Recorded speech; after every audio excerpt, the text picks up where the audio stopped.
कितनी बार तुझसे कहा है बहू कि घर के मर्दों को पिछली रोटी नहीं खिलाते। बहू, तुझे कितनी बार कहा है कि पिछली रोटी किसी की भी थाली में मत परोसना, फिर भी आज तूने मेरे बेटे के प्लेट में परोस दी। कितनी बार तुझे एक ही बात समझाऊं? इतनी छोटी बात तेरे दिमाग में क्यों नहीं घुसती? ऐसा कहते हुए मीना जी थाली से पिछली रोटी निकालकर गुस्से से तनुजा के हाथों में पटक कर रख देती हैं और कहती हैं, इसे तू खाया कर। 100 दफ़ा मैंने तुझसे कहा है कि घर के मर्दों को पिछली रोटी नहीं खिलाते, फिर भी परोस आती है।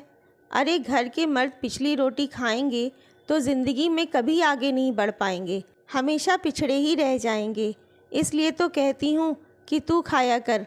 ऐसे भी कौन सा दुनिया से आगे निकलना है तुझे जो तू नहीं खाती ये पिछली रोटी? गुस्से से मीना जी कहती हैं, माँ जी मैं ही तो खाती आई हूँ जब से इस घर में ब्याह कर आई हूँ, पर आज वो आटा थोड़ा सा ही बचा था और खाने के लिए सिर्फ ये और मैं ही बचे थे, तो मैंने इनकी थाली में वो रोटी परोस दी थी, क्योंकि रोटी एक आदमी के खाने भर की ही थी। डर से झिझकते हुए तनुजा कहती है, हाँ हाँ सब पता है तेरा नाटक। खुद को खाना नहीं है तो बहाने बना रही है, और आटा ख़त्म था तो बेनी से बोलकर पिसवाना था या रेडीमेड मंगवाना था। ये सब तेरे बहाने हैं बहू, मैं अच्छी तरह जानती हूँ। माँ, वो मैंने कहा था देवर जी को कि आटा थोड़ा ही बचा है, इसलिए जल्दी भेज दें, पर वो शायद भूल गए होंगे, इसलिए भेजे नहीं शाम तक, तो मैंने जितना आटा था उतनी की ही रोटी बना दी। सहमते हुए तनुजा कहती है, हाँ हाँ समझ गई बहू रानी, सारी गलती अब मेरी और मेरे बेटों की है। रसोई संभालती है तू और आटे की फिक्र करें हमारे बेटे। माँ जी रसोई भले मैं संभालती हूँ, पर घर की बागडोर तो आप सभी के हाथों में ही है ना, तो मैं कैसे और किससे मंगवा लेती? नाराज़गी के साथ तनुजा कहती है, देख तनुजा, आजकल तेरी ज़ुबान बहुत चलने लगी है, थोड़ा संभाल। ऐसा ना हो कि राकेश को बोलकर तेरे ज़ुबान के साथ साथ तुझे भी बाहर का रास्ता देखना पड़ जाए। इसलिए अपने मुंह पर ताला लगा कर रख और जितना बोला जाए उतना ही किया कर। मीना जी की जली कटी सुनकर तनुजा थोड़ी देर सुन्न सी वहीं खड़ी रह जाती है, जिसे देखकर मीना जी तनुजा को डांटते हुए कहती हैं, अब जा यहाँ से, खड़ी मत रह सिर पर, मर्दों को चैन से खाना खाने दे। मीना जी की कड़वी बातें तनुजा के आंखों में आंसू लाने के लिए बहुत थे। आंख अभी डबडबा ही रही थी कि किसी ने तनुजा के हाथों को झकझोरते हुए कहा, मम्मी जी कहाँ खो गई आप? आप पिछली रोटी के बारे में कुछ कह रही थीं।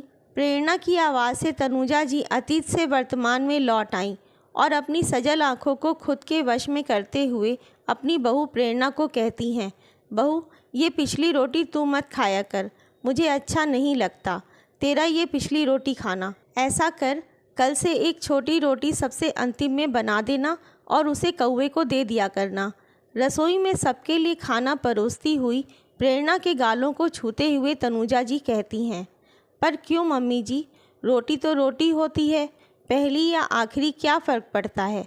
आज के ज़माने की पढ़ी लिखी प्रेरणा तनुजा जी से कहती है, पड़ता है बहू, फ़र्क पड़ता है, समानता और बराबरी का फ़र्क पड़ता है बहू, इसलिए तो कह रही हूँ पिछली रोटी तू मत खाया कर, क्योंकि मेरे लिए सभी बेटे बहू बराबर हैं। तनुजा जी खुद पर बीते कल की कहानी को याद करके कहती हैं, ठीक है माँ जी, आप जैसा उचित समझें, कहकर प्रेरणा टेबल पर प्लेट लगाने चली जाती है और तनुजा जी फिर से अतीत के गलियारों में।